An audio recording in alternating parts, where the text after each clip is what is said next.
আমাদের ফার্স্টে স্টার্টটা মোটামুটি হয়েছে, বাট উইকেটও পড়ে গিয়েছিল। তো ওখান থেকে আমরা যখন কাভার আপ করার চেষ্টা করেছি, খেলা ততক্ষণও মনে হয় ছিল, আমি যতক্ষণ ব্যাটিং করছিলাম আমার কাছে মনে হয় আমি আউট হওয়ার পরে আমাদের মোমেন্টামটা অপোজিট সাইডে চলে গিয়েছে। পজিটিভ ম্যাচ আপ ছিল আমার জন্য, অবশ্যই ইজি হইতো, বাট আনফর্চুনেটলি আমি ফিনিশ করতে পারিনি। এটা তো দায়ভার আমারই।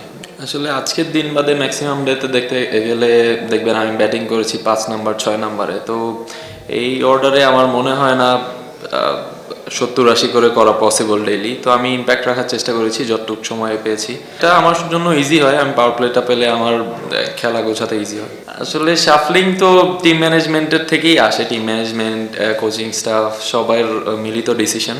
তো আমার মনে হয় এরকম চেঞ্জেস আসতে থাকলে তো অবশ্যই এখনও সেটেল হয় নাই আমার যেটা মনে হয়। তো আশা করি যে কটা ম্যাচ আছে, আজকে আমাদের একটা ভালো স্কোর হয়েছে, তো আশা করি সামনের ম্যাচগুলিতে স্টেবল রাখার চেষ্টা করি। ব্যাটিংয়ের জন্য ডিউ থাকলে অলওয়েজ একটু বোলারদের জন্য টাফ হয়, সেই জিনিসটাই হয়েছে এই ম্যাচেও। আমাদের ফার্স্ট ইনিংস থেকেও একটু একটু ডিউ ছিল, তো আমাদের বলারদের জন্য ডিফিকাল্ট ছিল, আর অপোনেন্ট বলারদের জন্য তো আরও ডিফিকাল্ট ছিল, পরে আরও ডিউ এসছে।